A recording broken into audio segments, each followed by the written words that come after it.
सबसे पहले आपको बताएं कि आईनी अदालत बनाकर रहेंगे। आजकल अदालत अपनी जिम्मेदारी पूरी करने में नाकाम हो चुकी। चेयरमैन पीपल्स पार्टी बिलावल भुट्टो का कराची बार से खिताब, अदलिया को कमजोर करार देते हुए कहा कि हमारा अदालती निज़ाम टूट चुका है, हम अदालती इस्लाहात लेकर आएंगे। ताकतवर अदालती निज़ाम और फौरी इंसाफ चाहते हैं।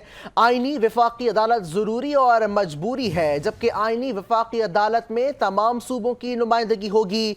19वीं आईनी तरमीम अदालत की धमकी की वजह से आई जजेस तकर्री ना करने पर आइन में तरमीम की धमकी दी गई है। सुप्रीम कोर्ट में जेर इल्तवा 50% केसेस सियासी नौयत के हैं। आईनी इस्लाहात कोई नई चीज़ नहीं, ये उनके लिए नई चीज़ है जिनकी तारीख तहरीक अदम एतमाद से शुरू होती है।